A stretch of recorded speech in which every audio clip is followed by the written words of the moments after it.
I have no idea which one of us looks live to you right now, but one of us is live, for sure. Good morning. It's Thursday. It's raining like crazy. And in some places, not too far from me, it's actually snowing like crazy, which is horrible. It's supposed to be spring. So we're going to make do. We're going to make the best of it and have some fun. Hang on one second. I have to do the other screen thing. Okay. Create another post. What is wrong with Facebook exactly? I haven't created this one yet. All right. I'm going to refresh the other screen so that I'm very close up, aren't I? Do you find me very close up? All right, hang on a second here. Do that, and do that, and there we are. Okay. I'm gonna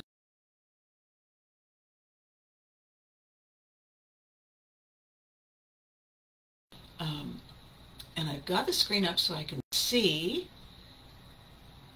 Good morning, Sonia. All right, here we are, and I'm watching Vicarius because I think it's a good idea, really, to good morning, Steve. How are you? I think it's a good idea to start from a place where you have actually achieved something, and then use that momentum to carry yourself forward, as opposed to this horrible thing that happens to writers when you start a brand new day with a fresh blank page, and that blank page just stares back at you blankly, and you realize that you've made a terrible mistake, that you should have had a bunch of words already there so that you could just begin by fixing those and then kind of segue to the thing you were supposed to be doing. So hence the book prop. So I'm just clearing this. I'll only do this one time. There. I won't do that again. I want to talk today about this crazy thing that happened to me a long time ago. I wrote a stage show for an event that's called Fringe. Fringe theater is designed to give people an opportunity to create new material, try out new ideas inexpensively. And Lord knows, most writers, actors, directors, producers are pathetically grateful for that opportunity. And Fringe came along in the Ottawa area right about the time that we were fairly sure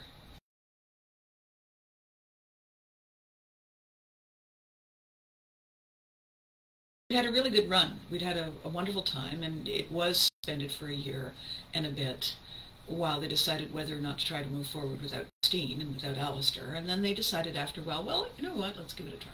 And then we had another year and a half, and we did some very interesting different stuff with some very interesting different kids.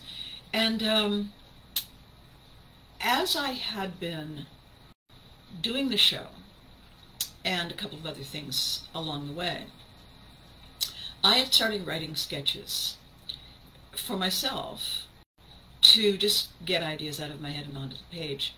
And they were just a collection of things that reminded me of a show I had once seen, a live show done by Lily Tomlin, and the show was called Signs of Intelligent Life in the Universe. And she basically came out on stage and just did stuff, characters, short stories kind of thing, as different characters. And sometimes she went out there and stood up and just sort of did stand up or a rant about this or that.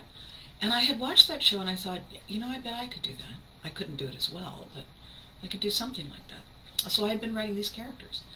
And when I first heard that we were pretty much done, I sent a letter to all the critics, all the producers, and said, you haven't seen me live in quite a while. Haven't you been wondering what I've been up to? Come and see me at Fringe. And I had created this one-woman show called Gloves Off, and the idea, of course, was Mom's back, or Mom's gone, and the real Abby is back. And it also had kind of a gut punch in some of the sketches, hence Gloves Off. And it went well. It went well. People were curious because they'd been watching the show, and so I had a bit of, local fame. And nobody locally realized that we were a thing someplace else. And then after that, a whole bunch of really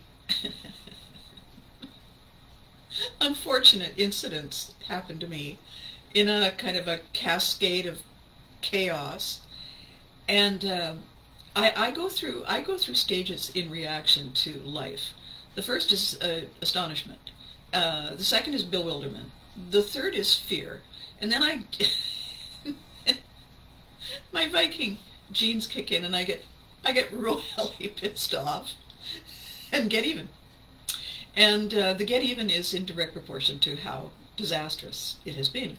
And I had gone through stuff, and some of it was just my own stupidity, and some of it was visited upon me from great height by the gods who said, I wonder what she'll do if we do this to her. And I was so fed up. And I decided to create this rant. And I called it, I Still Miss My Man, but my aim is getting better. And I walked out on stage with an intention of just railing against the universe, but in a funny way, because nobody wants to pay money to sit there and see people in a bad mood. So what I did was I got a drawing, a graphic, I guess a clip art.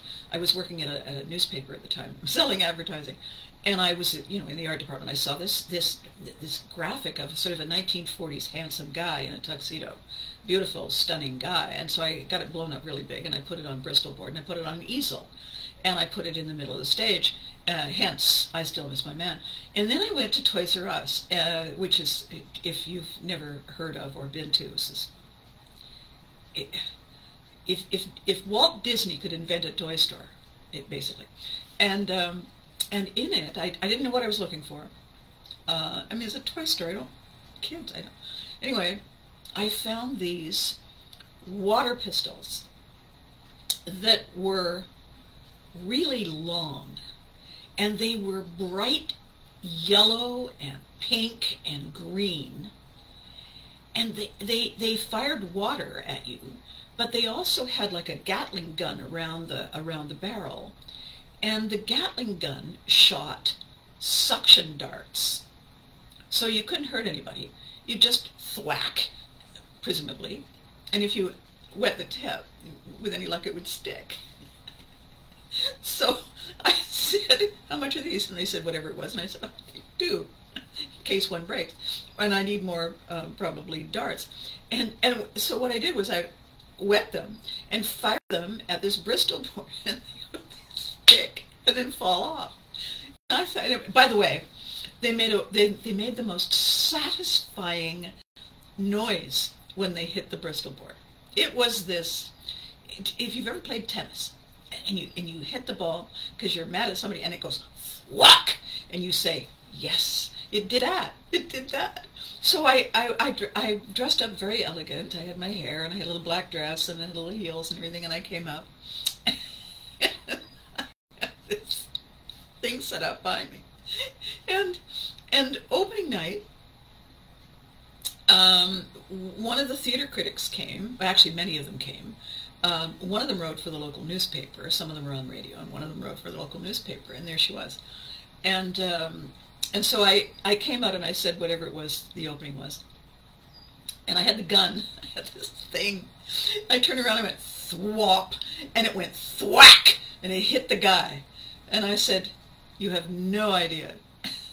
You have no idea how satisfying that is. Who would like to try it? And lo and behold, the critic got up. She said, I would. And I said, all right, come on up. So she came up, and I showed her how to use it, and I'm smiling at the audience. And she did like this, whammo, thwack. And she turned to me and she said, oh, Abby, that's fabulous. And I said, I know, right? Now give me the gun. So she gave me the gun, and I said, get off my stage. To a critic. Get off my stage. And she said, what? And I said, I've had a year, honey. Get off my stage. And everybody howled. Because what's your definition of a death wish? If you're an actor, I don't know, insult the critic in public. Except that it was funny. And everybody knew what I was doing and how suicidal it was. And so it just set the tone. And then the rest of the show was a riot. I had a good time. They had a good time. We all had a good time. And at the end of the show, afterwards, I saw the critic outside, and I said, She said, don't even pretend to apologize. I know you're sorry, but oh my God, that was the funniest thing. And she said, what possessed you? What was this for? And I said, it was group therapy. I felt fabulous after that show. I was hoping I would. And it did not disappoint. And she was laughing. We went and had a glass of wine. And she said, you know what's really quite funny? She said, you say the truth. People think you're making up jokes and stuff, but you're really telling the truth. And I said, yeah. And she said, you told a critic that you consider your audience experience group therapy. And she said, what's really funny is that in your group therapy, the audience pays you. And I said, I hadn't actually thought it through that way, but she was right. So I felt that this thing I did to just get rid of it, I didn't want to carry it around with me anymore. I couldn't go back and fix the dumb ideas that I'd had that I followed through on, as opposed to all the other dumb ideas that I don't follow through on. And I couldn't unravel the sad and serious things that had happened, because it happened. It was recent past, but past. What I could do was step up, look it in the eye, and say, thank you, I think your mother's calling, and let it go, or push it away, or kick it to the curb, or whatever it took for me to be able to regain me, find me. Because I really felt that I'd lost my connection to the essential me in the process of all those just hapless, broken, stupid, unimportant moments. And I thought, this is a good time. This is a good time to talk about that. And I'm continuing, but lovely people are chiming in, and I need to say hello. So hang on, and you are some of them. So, Phil Curry, sorry you're late. Phil, it's better late than never, always. I'm great, thanks, Abby. How are you? Says Steve. I am winning. I think I'm winning. I think, considering the odds, I think I'm winning. Howdy, Garen. Howdy. Steve, get off my stage. Yeah, I know, I'm walking here. In a previous life, I was Ratso Rizzo. Cuter. So, before I continue, I need to tell you something. And this will surprise you. Facebook has done a thing that I don't understand. Like a new thing. As opposed to all the other things that I don't understand. So here's what Facebook has done. Or at least I think it's Facebook. It could have been me. It could have been me in one of those. I don't know what this click does. It could have been me. So here's what's happened. Until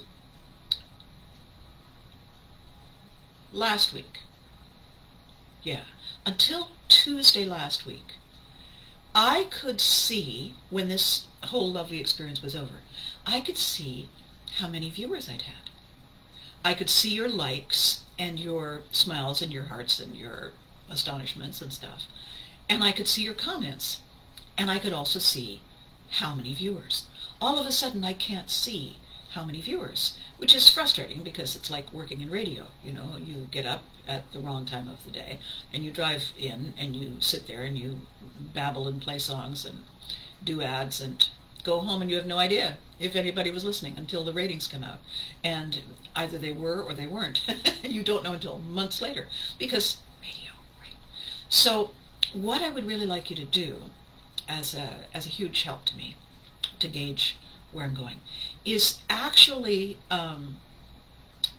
click on one of those little buttons. Click the like or the heart if you feel like it, or the laugh or the astonishment, but click on one of them because otherwise I'm speaking into a void.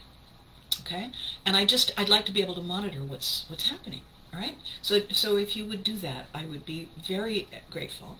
And if you're talking to anybody who sometimes watches, let them know, because I have no idea what has happened here.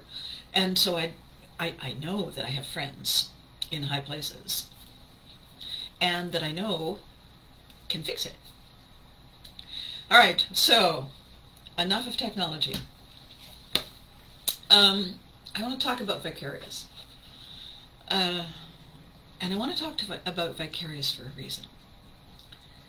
Vicarius was my opportunity to tell a story that I thought was interesting and sneak in little details about my life. Instead of writing a memoir, you know, and then when I was 5, and then when I was tall, boring. So I made it a fiction. I made it a comic thriller fiction. And I was able to hide the story inside. Hence the title, Vicarius. The other reason for the title Vicarius was that every single character in the story was living through someone else. They were identifying with somebody else. They were not stepping into their own spotlight. For any number of reasons, they were not ready or willing to take ownership of what was happening to them or what was happening because of them. Every single character. And that was a complicated thing to do. As I began it, I said, well, how hard can that be?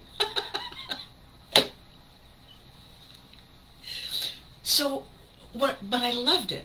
And I loved it for all the reasons that matter in our conversation about pivoting and pivotry. I loved it because I was pulling back the curtain on this thing we do. When we're not sure, we're allowed to take credit or blame or own it or walk here. So we do the lockstep life instead. We live through other people's ideas of what is good and what is right. And the time in my life that I first heard someone say, is this all there is? I didn't have the faintest idea what they were saying. I couldn't wrap my head around what they meant by that. Is this all there is? Dear God, there's more? Okay, was always my way of thinking, and I couldn't grasp it. It took me years, and then somebody finally said, "Well, Abby, they didn't take ownership of anything. They figured that they would always have time. There'd always be time to do the thing they always wanted to do, and in the meantime, they'd play it safe." And I, again, still blinking like, a fish in the sun. And I said, but why would they do that when there's so much you can do? There's so many crazy, amazing things that we can own and experiment with and say when it works, which is, 80-20, 20-80. And somebody said to me, another person, another time said, well, a lot of people are kind of fearful. Of what? Getting it wrong. Is there a wrong? Where's the book that says which is right and wrong? How? I'm not talking about breaking the law and being, a sociopath. I'm talking about walking out into the world and saying, well, I wonder what will happen if I do that. And sometimes you say, well, and other times you say, well, right? We've all done this. So in creating the pivotry concept, for those of you who are new to this conversation that I'm having,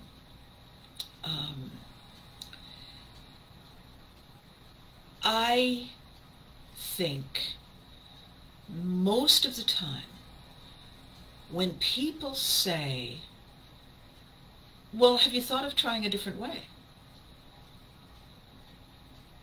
And they're not really asking that question. They're not really scientifically sitting down and saying, well, have you considered that if you add 3 to this side and 6 to the other side, it'll fall over? Like, they're not really, they're just randomly talking. They're opening their mouths and words come out because they don't know what to say. Well, have you, like, why are you doing it that way? Did you give it any thought? Yes, yeah.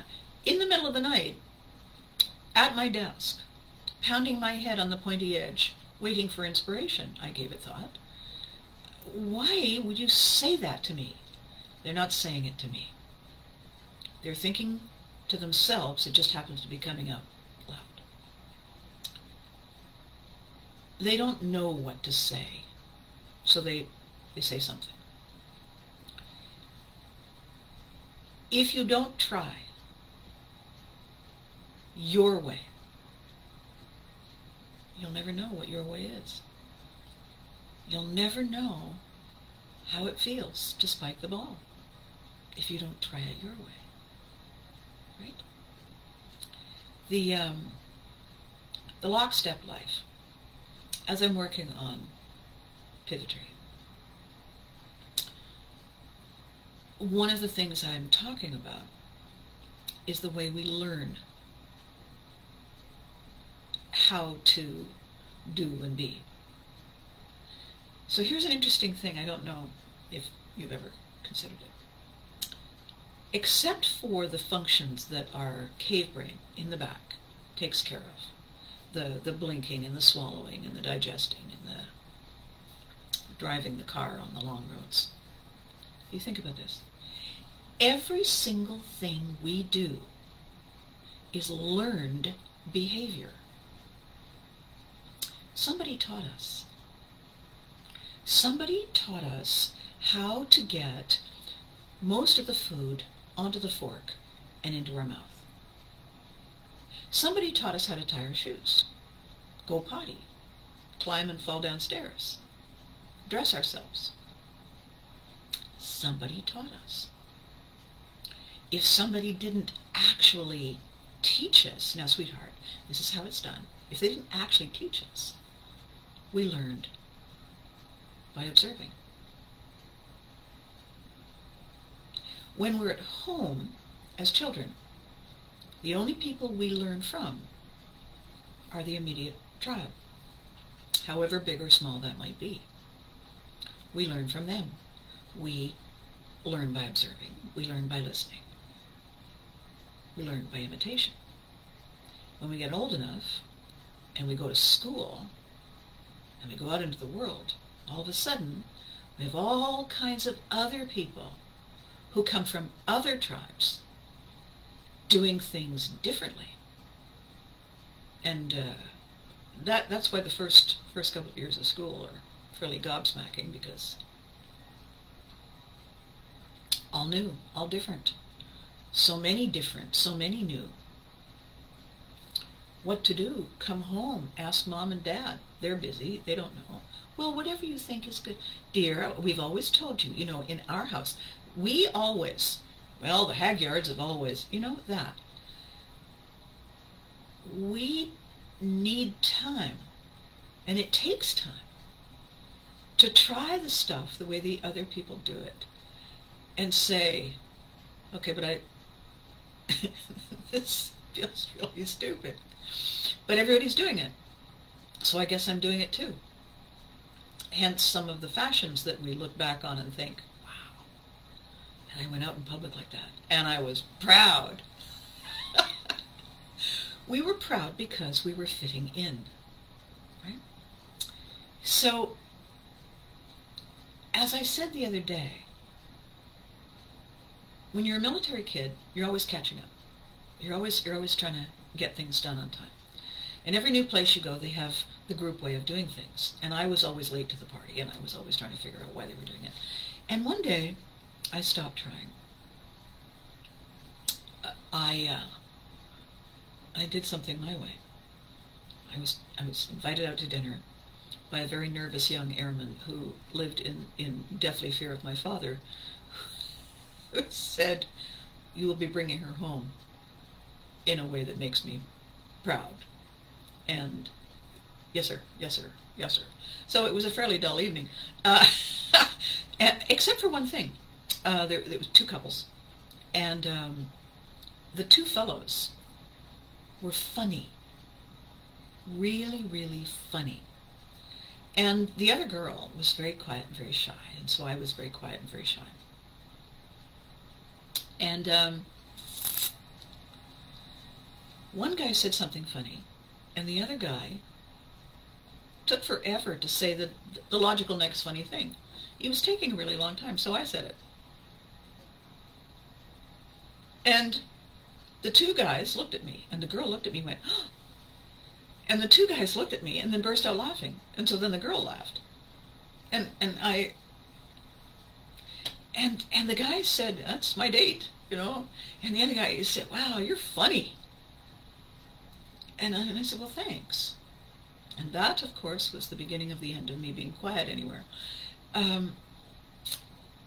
All that I had done was say what seemed obvious, but I said it my way, and I said it with my timing, and I said it in a moment that seemed propitious. Yeah. And I have never, clearly, forgotten that moment. I have never forgotten how awesome it was to make these really clever older guys laugh at something I did and said. And I had meant to be funny, so bonus. And I realize now, as I'm creating the foundation for the Pivotry books, which are really all about you, is this. We are urged to pivot, to chase after, to do more, to be more, to fit in, to get ahead of the curve, to be valid. And those are the definitions that these high-priced motivational life coach, business coach guys are using to try to whip us into shape and seize the day in the wake of a lot of confusing, exhausting times. And personally, I think they're out of their minds. Because not everybody is an extrovert. Lots of people are introverts. I am, you may smile, I am what is known as a high-functioning introvert. Have you seen that Geico commercial where the girl says, I took a course online, and apparently I'm an introvert. It's very rare. Cracks me up. It's very rare. I'm not rare. I am, however, a high-functioning introvert. Only child. No idea where her house is. Moving every 15 minutes. Parents who were Cheshire cats who would keep smiling and disappear. Leaving me thinking, what do I do now? Okay. Doesn't necessarily create a recipe for, hey, everybody. So what I have learned is that there's probably a lot more people like me, the real me, than admit to it. So why don't I come out and say, you got a minute? Let's talk. And show them that it's okay to be whatever they are. High functioning this, low functioning that, leaning this way, doing this. It doesn't matter. It's all good. It's all us. And I remembered this beautiful poem that I read, studied when I was in college. The poet's name is T.S. Eliot, and the poem is called The Love Song of J. Alfred Prufrock. And it is an unrelentingly depressing poem about a man, written by a man facing his midlife and feeling hard done by, and sort of looking back and saying, is that all there is, really? There's a great line, among many great lines, that has always kind of hit a chord with me. There will be time to prepare a face to meet the faces that we meet. And we do that. This is the foundation of my definition of pivotry. Maybe not pivoting, maybe not being a basketball star or a volleyball star to spin on the ball of your foot and head off in the opposite direction. That's a pivot, for sure. I am saying that among the many faces that we present to the world, not false faces, but faces best equipped to meet the challenge, among the many, there will always be one that has our back more effectively in any given moment. And the silly story I tell is when you have a puppy and the puppy does something cute and you say, "Who's a good boy?" Okay, when you go to work that day and your boss gives you a raise, you don't use that voice with your boss. You don't say, "Who's a good boy?" when he doubles your salary, because he'll call a padded truck. You say, "Oh my, well, thank you, sir. I'm going to do my best to be worthy of the whatever, right? It's a totally other you, but they're both real. The one talking to the dog is really you, and the one deciding not to talk like that to the boss is really you, and the one talking to the boss is really you, and the one talking to your girlfriend later in the bar saying, "Oh my God, I almost did it," is also you. They're all you. And we get to choose which one has our back, which one is making us all that, right? We get to do that as long as we decide to own it. We got to decide to own it. That's the first step. The other thing I realized when I was looking things up and writing things down yesterday was something really funny, interesting, intriguing. Fantasy, science fiction fantasy, primitive fantasy. Fantasy is a form of entertainment that we love because there are elements in it that don't exist in the real world. People are able to transform themselves, transmogrify, into completely other creatures. Witches turn into frogs. Dragons turn into Pontiacs. Elves become demons. And it's magical.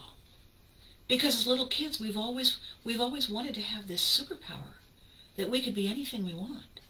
And when we played our imaginary games with each other, I'm going to be this, and you're going to be that, I'm going to be the other, that's fantasy. And when we fall in love with it, to the extent that we still love it as adults, and we go to these fantasy cons and these fan conventions, and we collect and trade the little thingamyhoozits, the souvenirs and the collectibles that represent our favorite fantasy creature. And we dress up like them and walk around saying, yeah, I'm walking here, not as me. I'm walking here as whatever that is. Well,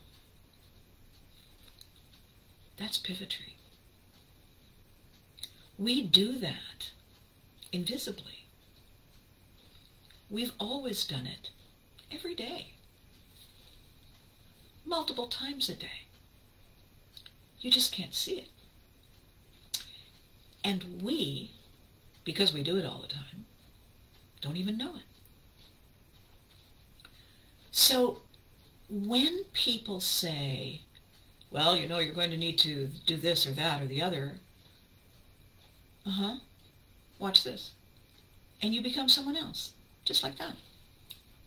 If you knew you could do it, you would feel so much more empowered. You would feel so much more, yeah, you know what? I may not be there yet, but I can do this. And if I don't like this, I can do the other. And then I can go home and take my shoes off and lie down and think, oh my God, what the hell was that? Which is also another valid shade and shape and flavor of you. They're all you. And they're magic. We're magical. The reason we love fantasy is that it's familiar. When we see creatures that can transmogrify, we're fascinated. You know why? Because we do it too. We just don't have the props and the costumes. We're doing it on the inside. All the time. And we're brilliant at it. I'm serious. Brilliant at it.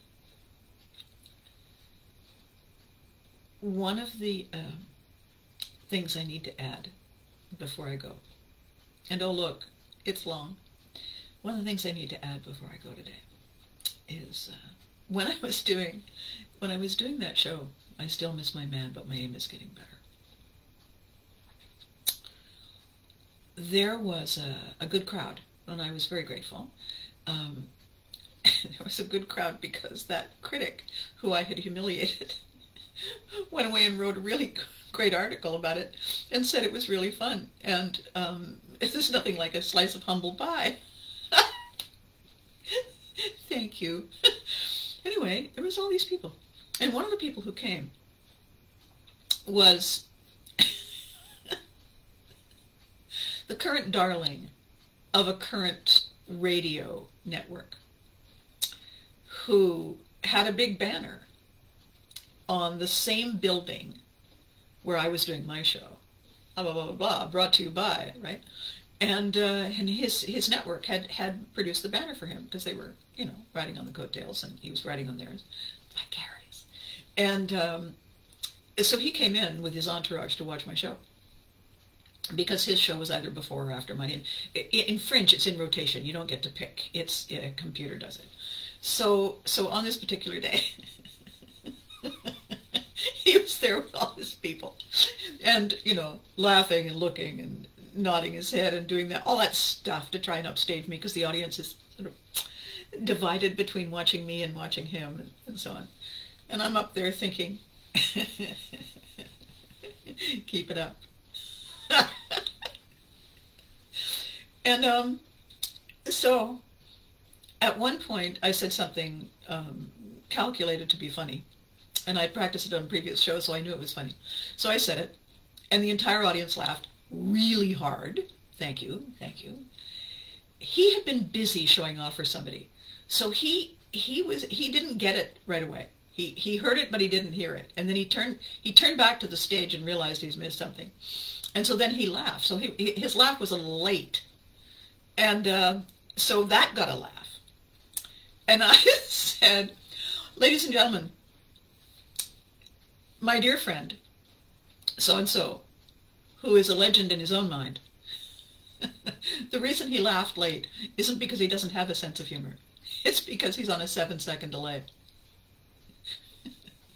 Which is what radio does, so that they can bleep out somebody who calls in and makes a rude remark. So what is it? It's not his fault. He's on a 7-second delay. And so everybody else in the place who got that, who was in the business, laughed even harder. So I got the first laugh. He got the second laugh. And then I beat him hands down with the third laugh. And as that laugh died, I looked him dead in the eye and I said, "Don't mess with me." And after the show, he came up and he said, "You know, you got guts." And I said, "I don't have guts. I'm walking here. And you're an idiot. My show, my time, my audience, and you tried to hijack it. You got to be careful who you try to hijack. Take it from me. My ancestors were Vikings." And I walked away. And, you know, we weren't fast friends before that, and we certainly weren't fast friends after that. But I knew that if I didn't remind him that I am a person, and he is a person, and that's all there is, I would regret it for a long time. And by the way, it was my show, and it was my audience, and he had no business horning in. I was right in that moment. So these interviews that I'm doing are profoundly fun. They're magical. I am so honored that people are sharing things with me. Some of them they've never mentioned to anyone. For some reason, they've decided to trust me. And I've explained to each of them, and I'm explaining now because it's part of the theme today, is that when I've written and created the print version of our conversation, when I've created the content that allows other people to find out what we spoke about, find out what their pivot is all about, I send that content to them. And they have 100% ability, right, power to change anything, to change their minds, to add something, really, to do virtually anything. And I follow their wishes, because that's how it works. And I double check, and I say, it is no problem for me, it is no difficulty, it's an honor. So don't hold back because you think, well, it won't be that. Because yes, it will. And I push people to take their time to read what's been written, to decide they're going to love it in the morning when it's front page news, or not, and then we'll fix it. Because your chapter is yours. It's you. I'm the scribe. I don't get to tell you how to be you, and I don't get to tell you to live vicariously through me. I don't have that right. In your chapter, it's your show. It's your audience. I have no place there. Thinking it's okay for me to upstage you. That's just not how it works. So, it's exciting, and it's getting more exciting by the minute. And I can't wait. I've realized, by the way, that it's not one book. It's not even 4 books. It's 5 books. There's the book about pivotry. And then there's the 4 books about the ways we pivot. We pivot to live. We pivot to love. We pivot to learn. We pivot to last. And then the 5th book is the workbook, the how-to steps. 5-book collection. Your name on it. Your picture inside.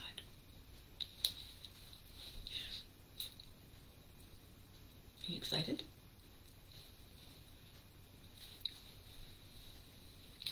I may be a little excited. And then we get to use your pivot moments, your pivotry magic as turning points, as characters, as situations in Story Me TV shows. You know what that means? In show business, they call that a franchise. Book to film. Film to series. I'm over the moon. All right.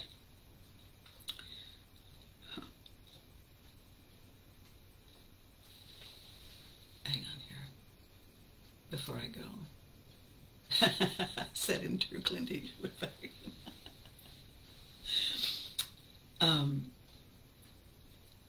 It's Thursday. We have one more week until birthday month. It's going to be birthday month. I'm trying really hard not to be horribly annoying about it, but it's birthday month in a week. So, between now and Tuesday, there's stuff. There's Friday and there's the weekend. And you have things to do and places to go and people to cause the utmost damned astonishment for. And I hope you do. I hope you do. I hope you see and feel the way I do about this opportunity we have to own who we are, celebrate who we are. I posted the video of, from You Can't Do That, of the Lady Liberty sketch, where I walk through a door badly and break the styrofoam lamp on the door shim. And one of our fans said, "How many takes did it require to get it right?" And I said, "Oh, that was it. They aired it as a blooper.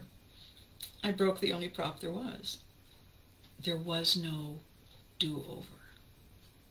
That was it." And one of the reasons I was laughing is because I knew it. And I couldn't get it back. I couldn't get it back, so I might as well step into it. And the kids, I posted last night after the sketch. I mean, you can scroll back on my Facebook page and watch the video. I love it because I'm such an idiot in it. What's amazing is there was a screen capture in one of the revolutions, and I captured it because the fabulous look we all had was everyone was having fun. Everyone was confident. Everyone was in their moment. Me and 2 kids. And we were loving it. That's what owning the moment feels like. That picture is what it feels like. It feels like pure joy. And my personal feeling is this. We do a lot. We put up with a lot. We endure a lot. We take the deep breaths a lot. We earn that pure joy. We have the right to savor that. It's ours. And we don't if we choose to live vicariously. If we choose a lockstep life. It's never too late to say, well, what's the worst that can happen? And give it a try. And you know where to find me if it's not going that well. I'm here. We can talk about it. Who knows? We may put it in the book. Okay, enough. Clearly I could talk all day.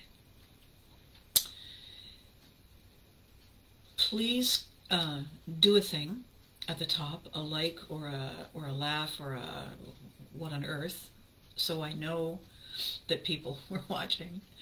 And tell your friends. Share it if you can. And oh, please keep telling people about the YouTube channel. We're up to 72. I got a new one. Only 8 more to 80. Only 8 more to 80. Only 28 more to 100. Pretty much. Okay. Be good to you. All right? You deserve it. You really do. And don't forget to hug your loved ones. Because they're not getting the benefit of this. Own it. Walk here. Walk like you. They're not getting that directly. You need to tell them. Because they're worth it. All right? Thank you. Thank you for doing this with me. It's very cool. And it's very exciting. Okay? See you next time.